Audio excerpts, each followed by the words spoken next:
Bien-aimés frères et sœurs, vous connaîtrez la vérité et la vérité vous affranchira. Ça, c'est pas moi qui le dis, c'est la Bible qui le dit. Mais moi, je vous dis bien, vous connaîtrez la vérité historique, notamment celle de vos ancêtres kémites, et vous aurez une vision globale de ce que c'est que la vraie souveraineté politique. J'ajoute, vous reviendrez à la spiritualité africaine ancestrale et vous comprendrez les enjeux de l'indépendance économique. Et pour terminer, vous accepterez votre identité culturelle kémite et vous obtiendrez deux choses. La première, c'est la paix. La seconde, c'est le développement, à une condition. L'unité de toute l'Afrique noire, l'unité de tous les Noirs du monde entier. Hotep à tous, les femmes maliennes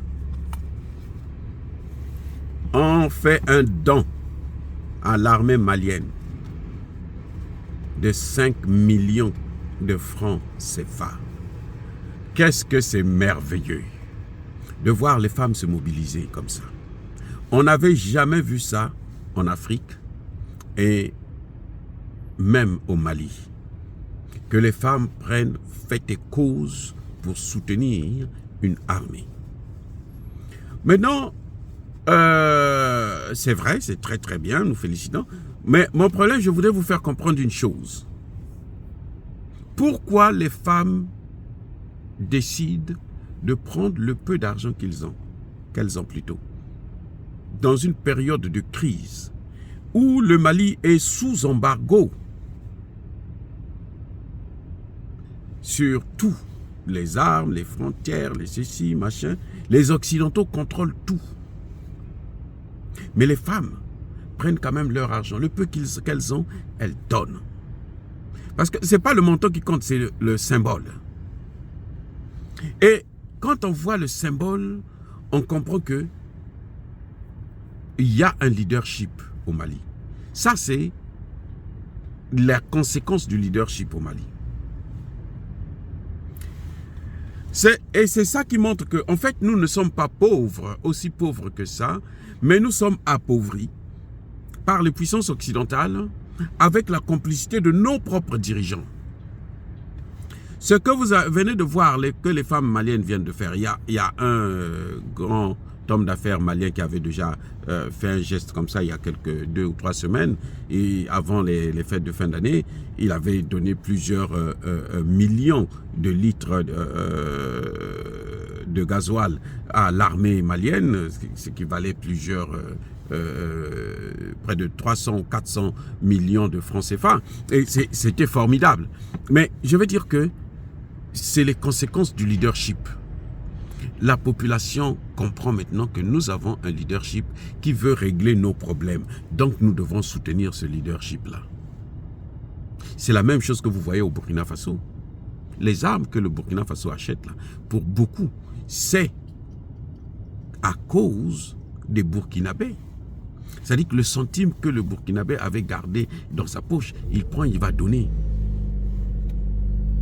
Ce que vous voyez au Burkina Faso, au Mali, là, c'est parce que le leadership a changé. Le leadership garantit, comment on appelle ça,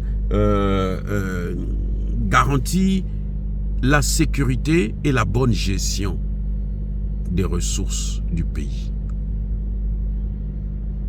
Et ce que vous voyez là, tous les petits pays africains peuvent faire ça. Tous les pays africains. Mais si les gens ne font pas ça, c'est parce que les gens n'ont pas la sécurité, n'ont pas la garantie de l'honnêteté des dirigeants. Et le développement devrait passer par là, par ce genre d'action-là. Ces femmes-là, ce n'est pas Assimi Goïta qui leur a demandé de donner de l'argent aux femmes. Non, Assimi Goïta n'a fait aucune demande. Ce sont les femmes elles-mêmes qui se sont levées, qui ont dit, mais nous sommes des femmes, nous sommes des enfants, nous sommes des époux, nous sommes des sœurs de ceux qui vont combattre. Donc nous devrons leur montrer notre attachement, notre amour, notre soutien. Voilà ce qu'ils sont en train de faire. Parce qu'ils sont en train de faire ça pour nous, pour notre bien. Or, vous avez dans des pays où vous avez des pouvoirs qui sont là depuis 20 ans, 30 ans, 40 ans, 50 ans, et puis qui ne font que s'enrichir, ils sont dans l'opulence, alors que le peuple, lui, et dans la misère et la souffrance. Et ça, dans ces pays-là, vous ne pouvez pas voir ce que nous sommes en train de voir là aujourd'hui avec le Mali et le Burkina Faso. Je vais vous faire savoir que la première usine de transformation de la tomate au Burkina Faso est financée à 100% par la population burkinabé. Mais ça, vous ne trouvez pas ça dans aucun pays francophone, là. Même anglophone. Pourquoi? Parce que les autorités ne font pas ce que la population leur demande de faire. Le jour que nous aurons des autorités qui vont se dire que nous sommes là pour vous servir et non pour se servir, eh bien, vous allez voir ces choses-là. Ce genre d'action va se multiplier en Afrique. L'action humanitaire, l'Afrique connaît ça très bien. Ça, ce n'est pas l'aide. Parce que l'aide au développement ne développe pas. C'est faux. Ce qu'on vous dit, l'aide au développement, ça ne développe pas. Au contraire, ça vous enfonce dans les dettes. Prenez un pays comme la France qui est endetté aujourd'hui à plus de 7 milliards d'euros et qui est en faillite complètement, qui va même être sous le contrôle de l'Union européenne, la Banque centrale de l'Union européenne. Un pays comme ça ne peut pas vous aider, prendre de l'argent pour vous donner encore, mais c'est à moins qu'ils soient des fous. Donc s'ils vous donnent de l'argent, c'est parce qu'ils savent qu'ils vont retirer plus. Et c'est ce qu'ils font.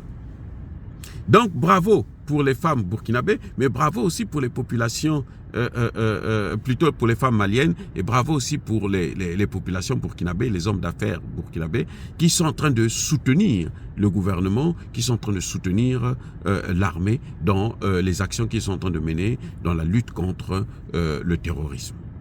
Dire cela, c'est inciter à la haine ou à la violence. Non, il y a pas colère, il y a mal. Encore une fois de plus, bien aimés frères et sœurs, que les autres pays africains, qu'ils regardent l'exemple. C'est pas quelque chose que l'on peut forcer, qu'on demande. C'est quelque chose de spontané parce que une population qui est bien servie, qui est bien guidée, un leadership ne se proclame pas, il ne se déclare pas. C'est la population qui se sent attachée à ce leadership-là. C'est ça que vous êtes en train de voir au Burkina Faso, au Mali, et ça commence aussi à venir au Niger.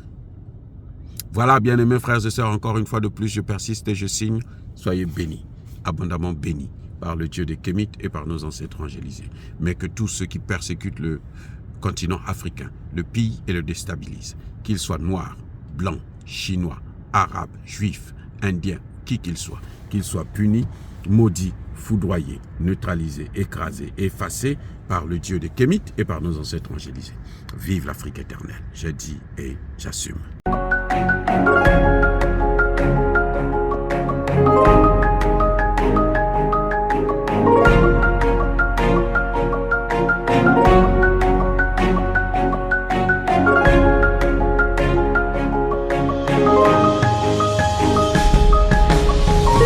Eux, ils marchent par la foi et non par la vue. Mais moi, je vous conseille vivement de marcher par la connaissance scientifique et historique, notamment celle de nos ancêtres kémites, par les 5 sens et par l'intelligence. À vous, à Pierre.